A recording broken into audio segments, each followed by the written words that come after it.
किसान की जमीन नीलाम होने पर मिलने पहुंचे राकेश टिकैत। प्रशासन ने नीलामी रद्द की। राजस्थान में लोन न चुका पाने पर बैंक ने एक गरीब किसान की जमीन नीलाम कर दी। मामला दौसा जिले के रामगढ़ पचवाड़ा गांव का है। किसान पप्पू लाल ने बताया कि उसके पिता ने राजस्थान मरुधरा ग्रामीण बैंक से लोन लिया था। अब उनकी मौत हो चुकी है। लोन चुकाने की हमारी क्षमता नहीं है। यह बात हम पहले ही बैंक को बता चुके हैं, फिर भी बैंक ने हमारी जमीन नीलाम कर दी। किसान आंदोलन से चर्चा में आए किसान नेता राकेश टिकैत घटना की जानकारी मिलने के बाद बुधवार रात किसान पप्पू लाल के परिवार से मिलने पहुंचे। उन्होंने कहा कि प्रशासन ने जिस किसान परिवार की जमीन नीलाम की है, हमने उसके परिवार से मुलाकात की। हम गुरुवार को भी यहीं हैं और अधिकारियों से बात करेंगे। हालांकि कुछ देर बाद ही दौसा के एडीएम आर.के. मीना का बयान सामने आ गया। उन्होंने कहा कि नीलामी रद्द कर दी गई है। दौसा जिला और यहाँ पे गांव हो गया रामगढ़ पचवाड़ा, और ये वही गांव है जहां पे कल एक किसान की जमीन को नीलाम करा गया है। उस किसान पे कर्जा था 7 लाख रुपए का, और उसकी जो जमीन की कीमत है, सरकारी जो रेट है, उसकी जमीन की कीमत करीब 2 करोड़ रुपया उसकी कीमत है जमीन की।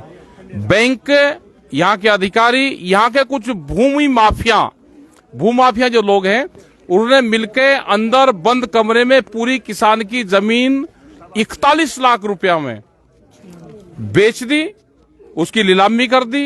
ये पूर्ण रूप से इलीगल है। 7 लाख रुपए के कर्जे में आप 2 करोड़ की प्रॉपर्टी को नहीं बेच सकते। और ये नहीं, और भी जो बहुत किसान यहाँ पर नोटिस उन्होंने दिखाए, बहुत किसानों पर नोटिस है।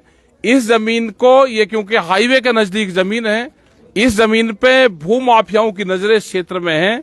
बैंक मैनेजर, अधिकारी मिलकर इस तरह की जमीनें यहाँ पे छीनना चाहते हैं, और ये प्रॉब्लम पूरे देश भर में आएगी। सभी किसानों को जागरूक होना पड़ेगा। कर्जा माफी अभियान भारत सरकार को करना पड़ेगा। जो कर्जा मुक्ति है, एक बार पूरा किसान का कर्जा माफ हो। यहाँ पे भी कांग्रेस सरकार ने उस टाइम पे ये कहा कि कर्जा पूरा माफ होगा, इन किसानों ने इसीलिए कर्जा नहीं भरा, और 7 लाख रुपए का कर्जा जो बैंक और अधिकारी को कहा यहाँ के किसानों ने, हम 2 महीने का टाइम हमको दे दो, अप्रैल में पूरा हम कर्जा आपका चुका देंगे। वो टाइम भी नहीं दिया और इलीगल तरीके से पूरी जमीन की नीलामी करी। ये पूर्ण रूप से यहाँ पे हम रात को इसी गांव में रुकेंगे। कल यहाँ पे यहाँ के अधिकारियों से, यहाँ के जो किसान हैं, उनसे बातचीत करेंगे, और उसके बाद में आगे का पूरा प्लान हम बनाएंगे। यहाँ के कुछ बच्चे हैं जो अपनी बात आपके सामने कहना चाहते हैं, उनकी भी आप बात ध्यान से सुनना कि क्या इनके पूर्ण रूप से विचार है। आपका नाम क्या है बेटे? मनीषा। तो क्या है, क्या ये हुआ पूरा मामला? यहाँ पे मेरे काका जी है, उसकी 2 महीने पहले मौत हो गई थी खेत में।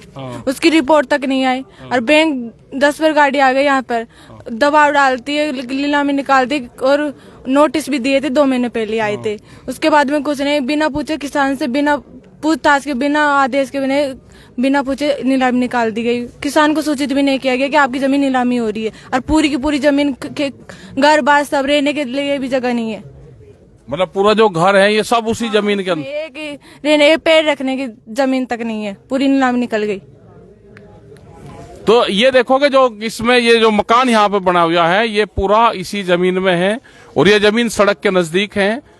मार्केट रेट भी इस जमीन की बहुत, मार्केट रेट बड़ा ऊंचा है इस जमीन का।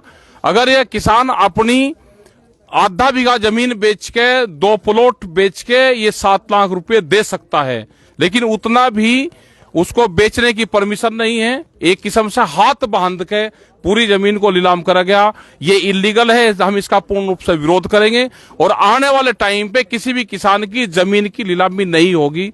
ये हम कल यहाँ पे बैठ के सब लोगों से बातचीत करेंगे, और इन गांव वालों से भी मिलेंगे। कल यहाँ पे एसडीएम के वहां पे भी जाएंगे, सब जगह जाएंगे। आप इन सब चीजों का ध्यान रखो, और जो ये प्राइवेट जो बैंक हो रहे हैं, खास करके जो प्राइवेट जो बैंक होने जा रहे हैं, ये आने वाले टाइम पे ये प्रॉब्लम बढ़ेगी, क्योंकि भूमाफियाओं की नजरें किसान की जमीन पे हैं।